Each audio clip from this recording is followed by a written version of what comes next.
स्मार्टो के adobe Photoshop CS6 video series में मैं एक बार फिर से आपका स्वागत करता हूं। इससे पिछले वीडियो में हमने फाइल मेन्यू के बारे में जाना। हमने फाइल मेन्यू के बेसिक ऑप्शंस देखे। आइए अब कुछ एडवांस स्टफ की तरफ चलते हैं। सबसे पहला हमारा ऑप्शन है ऑटोमेट। ऑटोमेट फोटोशॉप ऑटोमेशन के लिए एक बहुत अच्छा टूल है। ऑटोमेशन मतलब अगर हम सिस्टम से अपना कुछ काम एक से ज़्यादा इमेजेस पर ऑटोमेटिकली करवाना चाहते हैं तो उसको ऑटोमेशन कहते हैं। सबसे पहली ऑटोमेट में हमारी कमांड है बैच। बैच हम तब यूज़ करते हैं जब हमें बहुत सारी इमेजेस पर कोई एक एक्शन लगाना हो। एक्शंस होती हैं कुछ कमांड्स जो कि हम एक लीनियर पैटर्न में चलाते हैं। फोटोशॉप में पहले हम एक एक्शन डिफाइन करेंगे, फिर बैच का यूज़ करके बहुत सारी इमेजेस पर उन कमांड्स का इस्तेमाल करेंगे। जैसे कि अगर हम चाहते हैं कि हम बहुत सारी इमेजेस को ब्लैक एंड वाइट में कन्वर्ट करना चाहते हैं तो उसके लिए हम पहले एक इमेज ओपन करते हैं। कोई भी इमेज आप यूज़ कर सकते हैं एक्शन बनाने के लिए। विंडो में जाकर अगर हम एक्शन पैनल को ऑन करेंगे तो यहाँ पर आप देख सकते हैं कुछ एक्शंस हमारे बहुत सारे पहले से बने हुए हैं। तो अब हमने क्या करना है, हमें एक एक्शन बनाना है और उस एक्शन को बैच में जाकर, ऑटोमेट में जाकर, बैच में जाकर बहुत सारी फाइल्स के ऊपर वो एक्शन चलाना है। जैसे कि मैं यहाँ पर एक न्यू एक्शन क्रिएट करता हूँ। न्यू पे क्लिक करके एक्शन का नाम हम देते हैं ब्लैक एंड वाइट। इसके बाद हम एक शॉर्टकट की लगा सकते हैं इसमें, जैसे कि जब भी हम F10 दबाएं तो हमारी image automatically black and white हो जाए, कुछ ऐसा। अब मैं रिकॉर्ड बटन को स्टार्ट करूँगा तो मेरे एक्शंस ब्लैक एंड वाइट के अंदर रिकॉर्ड होने स्टार्ट हो गए हैं। ये रेड डॉट जो आप देख रहे हैं इसका मतलब है कि अभी रिकॉर्डिंग स्टार्ट हो चुकी है। अब मैं इस इमेज पर जो भी एक्शंस करूँगा वो यहाँ रिकॉर्ड होते जाएंगे। जैसे कि अगर मैं इरेजर टूल से यहाँ पर इरेजिंग करता हूँ तो ये रिकॉर्ड हो गया यहाँ पर कि हमने इरेजर से क्या किया। तो मैं जब भी किसी इमेज को खोलकर F10 दबाऊँगा तो ये एरिया इस तरह से रिमूव हो जाएगा उस इमेज में से। तो आइए इस इमेज को, इस एक्शन को एक बार स्टॉप करके सिलेक्ट इरेजर वाला हम डिलीट करते हैं क्योंकि हमें इरेजर नहीं चाहिए। अगर मैं इमेज में जाकर एडजस्टमेंट में जाकर ब्लैक एंड वाइट करता हूँ तो मैं अपनी इमेज को यहाँ से ब्लैक एंड वाइट कर सकता हूँ। ये देखें, अगर हम यहाँ पर ब्लैक एंड वाइट जो हमने लेयर बनाई थी उसके अंदर एक black and white action record हो चुका है। अब इसको स्टॉप करते हैं तो हमारे पास ये एक्शन सेव हो गया। अब मैं इस इमेज को क्लोज कर सकता हूँ। अब मान लीजिए मैंने बहुत सारी इमेजेस को ब्लैक एंड वाइट करना है तो मैं एक्शन में सेट करूँगा ब्लैक एंड वाइट। इसके बाद हमें एक सोर्स देना है, जहाँ मतलब हमें वो इमेजेस देनी है जिन पर हमें ये ब्लैक एंड वाइट एक्शन लगाना है।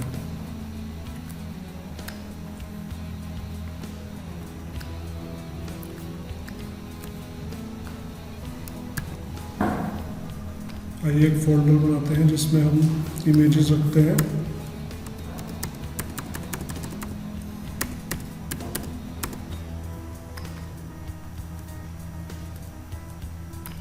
मान लीजिए हमें इन इमेजेस को ब्लैक एंड वाइट करना है।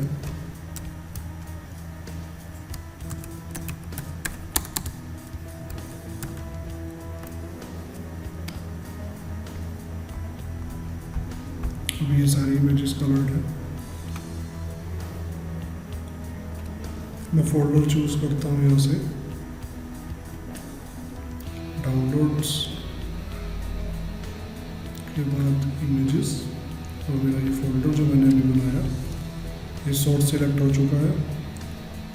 अब यहाँ मुझे डेस्टिनेशन देनी है कि ये इमेजेस प्रोसेस होकर कहाँ पर सेव हो। अगर मैं सेव एंड क्लोज कर दूँगा तो इमेजेस अपने आप सेव होके वहीं पे क्लोज होती जाएंगी। अब मैं ओके करूँगा तो फोटोशॉप अपने आप प्रोसेसिंग स्टार्ट कर देगा, इमेजेस को ब्लैक एंड वाइट करके वहाँ सेव करता जाएगा। अब अगर मैं अपना फोल्डर देखूँ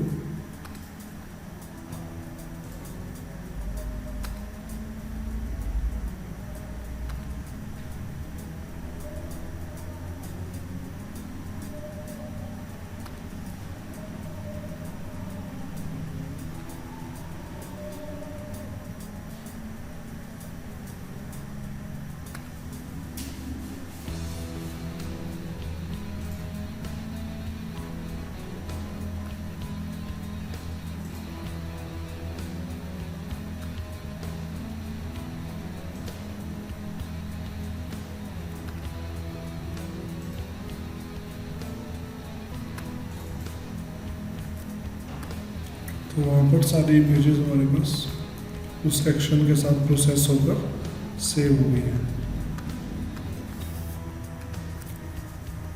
एक बार फिर से अगर हम ऑटोमेट में जाकर बैच पर क्लिक करते हैं तो हम एक एक्शन सिलेक्ट कर सकते हैं जो कि हमें एक से बहुत ज़्यादा इमेजेस पर लगाना है।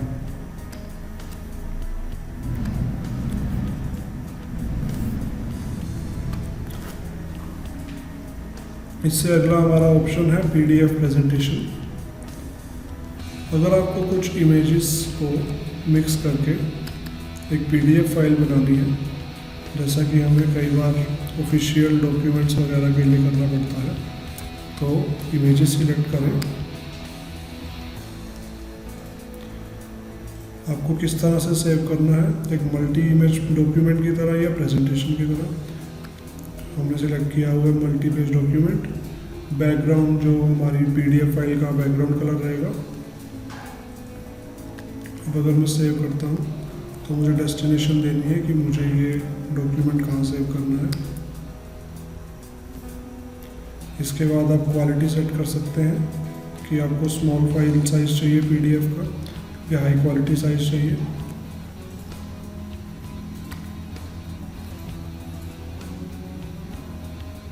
फोटोशॉप सारी प्रोसेसिंग और ऑटोमेशन आपके लिए कर देगा और एक पीडीएफ फाइल में सारी इमेजेस सेव कर देगा।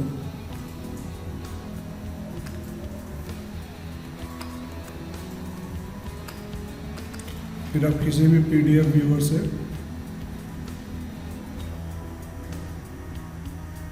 इस पीडीएफ को देख सकते हैं।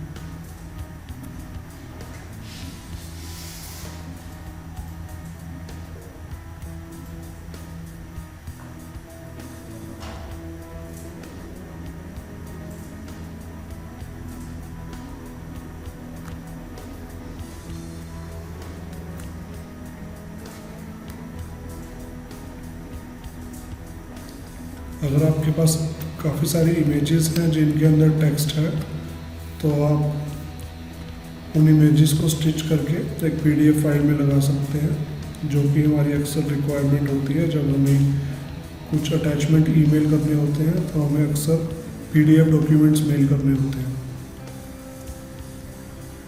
इसके बाद हमारे पास ऑप्शन है क्रिएट ड्रॉपलेट का। क्रिएट ड्रॉपलेट से आप जो हमारे एक्शंस हैं, जैसे कि हमने ब्लैक एंड वाइट एक्शन अभी बनाया था, इनको एक एग्जीक्यूटेबल फाइल में सेव कर सकते हैं और लोकेशन दे सकते हैं कि आपको इसे कहाँ सेव करना है।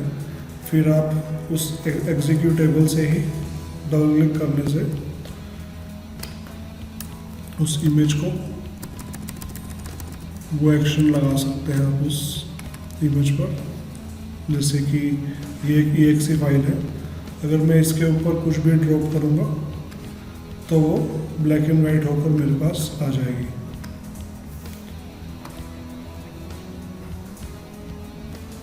इसके बाद हमारे पास है क्रॉप एंड स्ट्रेटन फोटोज़। हमारे साथ अक्सर ऐसा होता है कि हम कुछ डॉक्यूमेंट स्कैन करते हैं और वो कुछ रैंडम ऑर्डर में टेढ़े मेढ़े ऐसे लगे होते हैं स्कैनिंग के बाद, जैसे कि ये फ़ोटोज़ हैं। ये ऑटोमेशन टूल जो आपका है क्रॉप एंड स्ट्रेटन फोटोज, ये सारी इमेजेस को ऑटोमेटिकली स्ट्रेट कर देता है और क्रॉप कर देता है।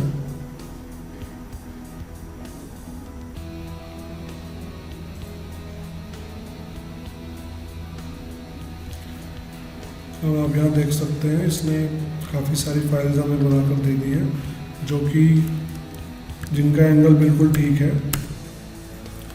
आप जैसे कि देख सकते हैं हमारी ओरिजिनल फाइल में काफ़ी फ़ोटोज़ जो थी वो टेढ़ी थी। फोटोशॉप ने रोटेशन और क्रॉपिंग ऑटोमेटिक कर दी यहाँ पर।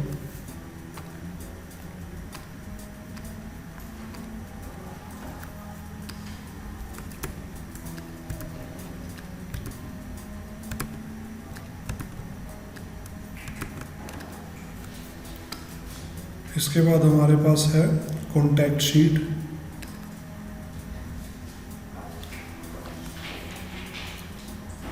सारे ऑटोमेशन टूल्स में हमें अक्सर एक सोर्स देना होता है जिसके अंदर हम कुछ फाइलें पकड़ाते हैं और फिर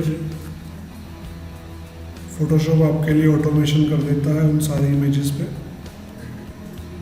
कॉन्टैक्ट शीट 2 जो हमारा प्लगइन है, इससे हम एक शीट के अंदर काफ़ी सारी फाइल्स को ऑटोमेटिकली अरेंज कर सकते हैं।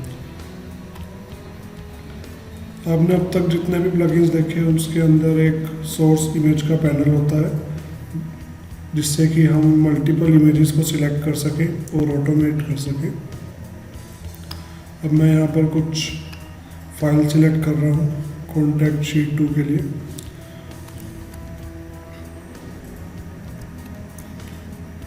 ये प्लगइन क्या करता है, हमने जो इसको इमेजेस सोर्स में दी होती हैं उनको एक डॉक्यूमेंट में अरेंज कर देता है जिसका साइज़ हम यहाँ पर स्पेसिफाई करते हैं।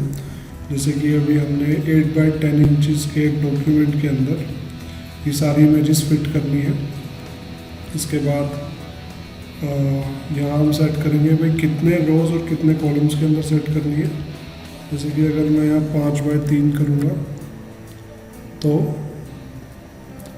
5 कॉलम्स और 3 रोज के अंदर हमारी ये इमेजेस अरेंज होगी।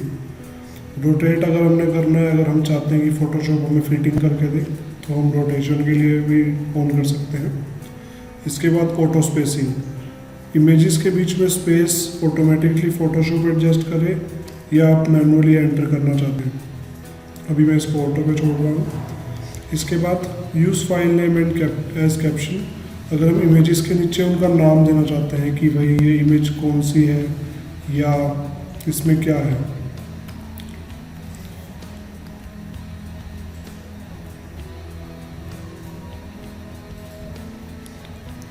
ये प्रोसेसिंग स्टार्ट हो रही है इस वक्त। इस प्लगइन का मेन यूज़ हम तब करते हैं जब हमें प्रोडक्ट्स की कैटलॉग्स बनानी हो। जैसे हमारे पास बहुत सारी इमेजेस हैं, अगर हम चाहते हैं कि ये सारी इमेजेस कुछ A4 साइज़ के पेजेस में अपने आप अरेंज हो जाएं और इनके नीचे जो इमेज का नाम है वो लिखा हुआ आ जाए, तो ऐसे सिचुएशन में हम इसका यूज़ कर सकते हैं ताकि हमें मैनुअली एक एक इमेज को पेजेस में से इंसर्ट करके नेम्स लिखने की ज़रूरत ना पड़े। फोटोशॉप के ऑटोमेट फीचर्स मैनुअल लेबर को कम करने में हमारी हेल्प करते हैं। प्रोसेसिंग हो रही है अभी से की। आप यहाँ देख सकते हैं लेयर्स बन रही हैं, टेक्स्ट लेयर्स बन रही हैं।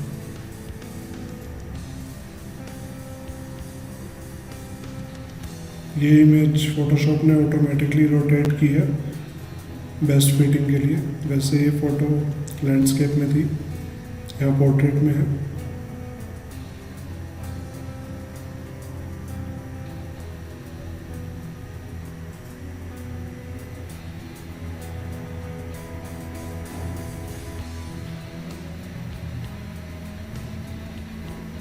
जितनी ज़्यादा इमेजेस होंगी उतना प्रोसेसिंग में टाइम लगेगा।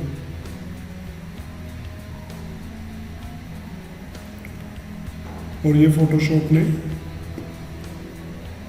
हमें हमारी इमेजेस अरेंज करके दे दी है। और इनके नीचे इनका कैप्शन भी लिखा हुआ है। अगर हमें ज़्यादा स्पेसिंग चाहिए थी तो हम मैनुअली वहाँ स्पेसिफाई कर सकते थे। और प्रोडक्ट्स के लिए हमें अक्सर 5 रोज चाहिए होती हैं और 3 कॉलम्स चाहिए होते हैं। इसका एक और एग्जांपल देखते हैं, ऑटोमेट कॉन्टैक्ट शीट 2। हम स्टिकर प्रिंटिंग में इसका यूज़ कर सकते हैं, या फिर जैसे अगर हमारे पास बहुत सारे आई कार्ड्स हैं, अगर मैं इसको 5 बाई 6 की ग्रिड में डालना चाहता हूँ,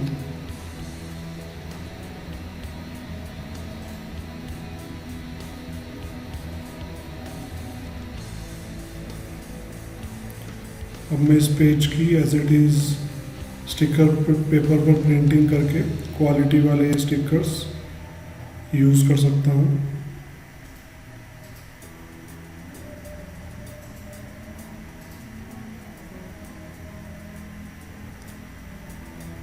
अगर आपके पास बहुत सारे आईडी कार्ड्स हैं, जैसे कि कॉलेज के या किसी इंस्टीट्यूट के, अगर आपके पास बहुत सारे आईडीज़ हैं तो आप उनको भी प्रिंटिंग के लिए अरेंज करना चाहते हैं तो कॉन्टैक्ट शीट का यूज़ कर सकते हैं।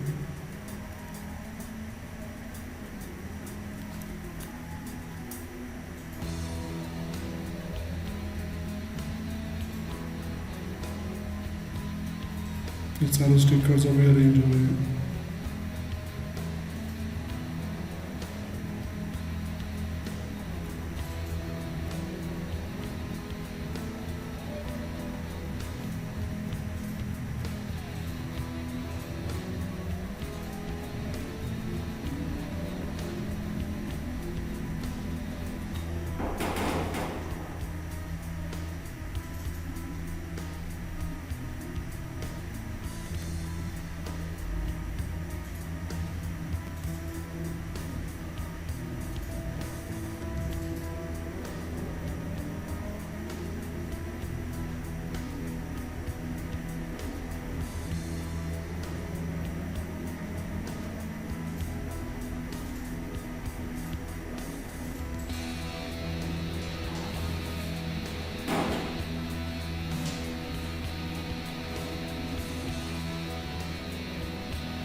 तो जैसा कि आप देख सकते हैं सारे स्टिकर्स एक ग्रिड में अरेंज हो गए हैं।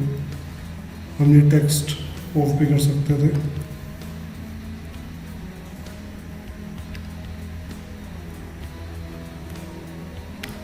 यहाँ हम अपनी मर्जी का फ़ॉन्ट और साइज़ भी दे सकते हैं अगर हमें बड़ा फ़ॉन्ट चाहिए तो अब मैं इस पेज को सेव कर सकता हूँ और इसका बाद में प्रिंट आउट ले सकता हूँ।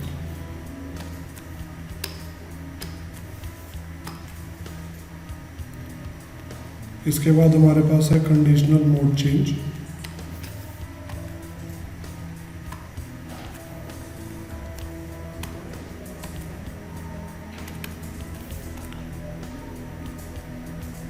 कंडीशनल मोड चेंज हम तब यूज़ करते हैं जब हम चाहते हैं कि हमारे पास जितने भी इमेजेस हैं उनको अगर हम किसी और मोड में चेंज करना चाहते हैं, जैसे कि मैंने आपको पिछली वीडियो में बताया था, RGB हम स्क्रीन के जो हमारे कलर्स होते हैं उनके यूज़ करते हैं। ग्रे स्केल सिर्फ ब्लैक एंड वाइट इमेजेस में यूज़ होता है। CMY के कुछ प्रिंटर्स यूज़ करते हैं। तो ये सारे कलर मोड्स हैं, सोर्स और इसके बाद टारगेट। अगर मैं यहाँ टिक करता हूँ कि RGB और ग्रे स्केल, तो इससे क्या होगा, जितनी भी यहाँ पर RGB इमेजेस खुली हुई हैं, जैसे कि ये RGB इमेज है, RGB या ग्रे स्केल इमेजेस अगर कोई भी खुली हुई है तो उनको टारगेट मोड किस मोड में उनको चेंज कर दो, उनको जैसे कि ग्रे स्केल में कर दो। मैं ग्रे स्केल ऑफ करता हूँ। अगर कोई भी इन दोनों मोड की आपको इमेजेस मिलती हैं तो उसको ग्रे स्केल में कन्वर्ट कर दो। अगर मैं इसे ओके करता हूँ तो क्या होगा, मेरी जितनी भी यहाँ पर RGB इमेजेस खुली होंगी वो ब्लैक एंड वाइट में कन्वर्ट हो जाएंगी। तो बेसिकली ये एक ऑटोमेशन टूल है जो कि हमारी कलर प्रोफाइल को चेंज करता है। इसके बाद हमारे पास है फिट इमेज। जैसे कि आपने देखा होगा कि कॉलेज और यूनिवर्सिटी की जो वेबसाइट्स होती हैं उन पर कई बार एक डेफिनेट साइज़ की इमेज मांगी गई होती है, जैसे कि जो सिग्नेचर है वो 60x128 पिक्सल्स के होने चाहिए, या फिर जो आपकी इमेज है वो 64x64 की होनी चाहिए, या फिर सिग्नेचर का भी कहते हैं कि 60x128 का होना चाहिए। तो वो हम कैसे अचीव करें। तो मान लीजिए मैं चाहता हूँ कि ये जो हमारा स्टिकर है ये एक डेफिनेट साइज़ का हो। मैं ऑटोमेट में गया, फिट इमेज में गया, इसके बाद मेरे पास पिक्सल्स कॉन्स्टेंट्स का ऑप्शन है। अब जैसे कि मैं चाहता हूँ कि ये 1140 की जगह 32 पिक्सल का हो, तो ये मेरे पास फिट होके आ गया जिस साइज़ में हमने इसको सेट किया था। ये लो रेजोल्यूशन होने की वजह से इसके पिक्सल्स ख़राब हो गए। इसके बाद हमारे पास है लेंस करेक्शन।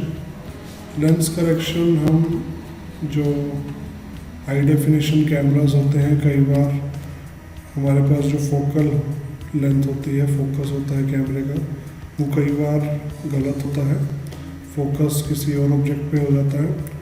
तो ये टूल उसको करेक्ट करने के लिए है।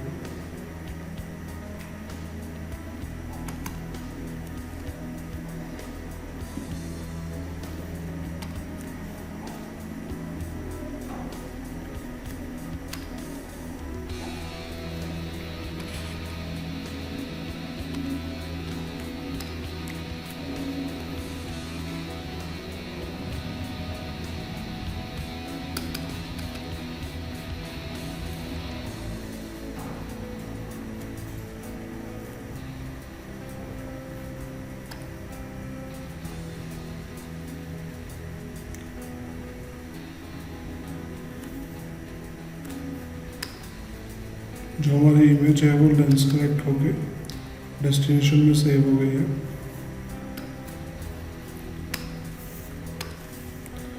इसके बाद हमारे पास जो टूल है वो है मर्ज टू HDR। HDR इमेजेस में क्या होता है कि हमारी जो फोटोग्राफी होती है उसमें हम एक ही जगह के कई एक्सपोजर्स में फ़ोटो क्लिक करते हैं। जैसे कि एक सेम सीन है जिसकी 3 फोटोग्राफ्स क्लिक की गई हैं अलग अलग एक्सपोजर्स में। ये है +2 एक्सपोजर, ये है -2 और ये है नॉर्मल एक्सपोजर। अब हम इन तीनों इमेजेस को मर्ज कर सकते हैं ताकि एक ब्राइटली लिट इमेज हमें मिल जाए जो कि एक नॉर्मल लेंस से क्लिक नहीं की जा सकती। मैं इन तीनों इमेजेस को सिलेक्ट करूंगा।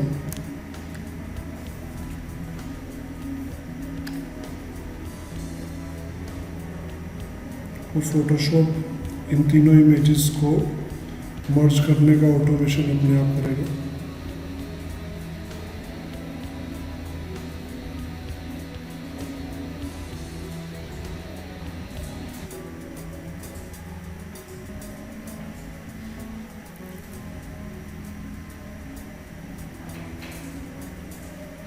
अगर ये हमारे पास जो फाइनल इमेज आई है इसमें अगर हम कुछ एडजस्टमेंट्स करना चाहते हैं तो हम यहाँ से कर सकते हैं।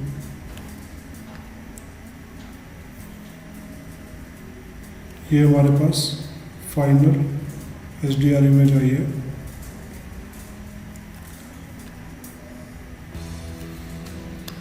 आइए इसको सेव करते हैं और ओरिजिनल से कंपेयर करते हैं।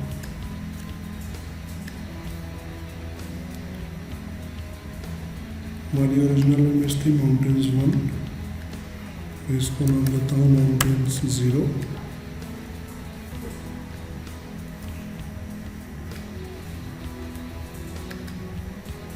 हमारी ओरिजिनल इमेज कुछ ऐसी थी।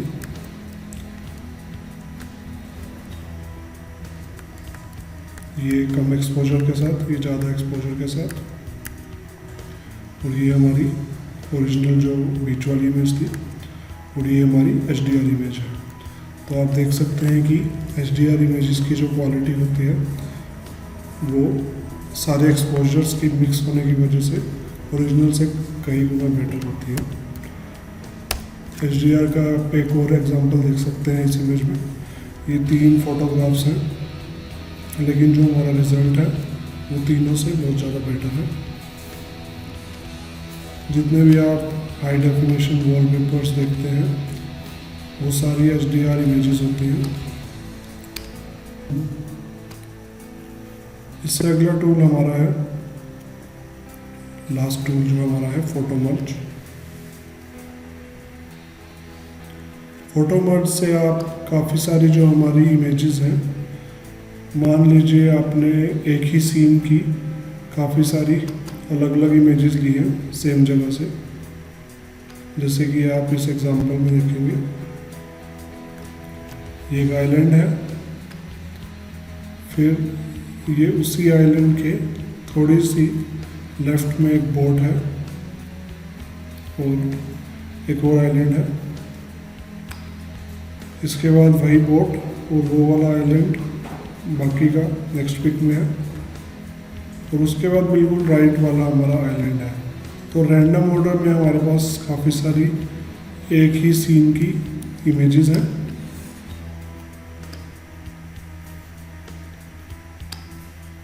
तो आप फोटोशॉप से काफ़ी सारी इमेजेस को इनमें ही सिमिलैरिटीज़ देख के मर्ज कर सकते हैं एक ही इमेज में।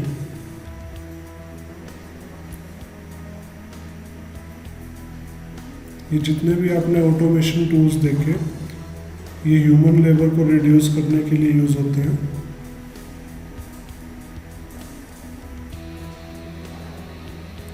अब फोटोशॉप ने ऑटोमेटिकली इमेजेस के कॉमन पार्ट्स को आइडेंटिफाई किया है और ऑर्डर में उनको सेट कर दिया है, और अब ब्लेंडिंग कर रहा है। तो देखते हैं हमारे पास आउटपुट में क्या आता है।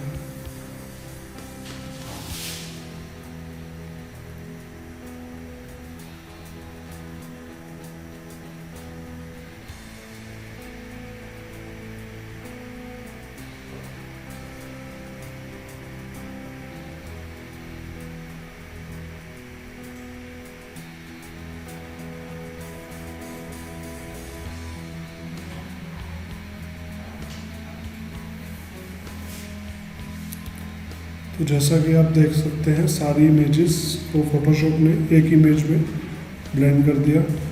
हमारी ओरिजिनल इमेज में 2 बोट्स थी, लेकिन यहाँ पर उन दोनों बोट्स को फोटोशॉप ने पहचान लिया कि एक ही बोट थी। दोनों आइलैंड्स को ऊपर मर्ज कर दिया। लेकिन जो ये हमारी सेकंड इमेज थी, ये थोड़ी सी जूम इन थी, थोड़ी सी छोटी थी, तो फोटोशॉप कुछ एरियाज़ को रिकवर नहीं कर पाया। और इस फोटो में भी कुछ एरियाज़ आपको ट्रिम किए हुए मिलेंगे। तो इसका एक सॉल्यूशन ये है कि आप इमेज को क्रॉप कर सकते हैं। क्रॉप टूल हमने टूल बार्स में किया था।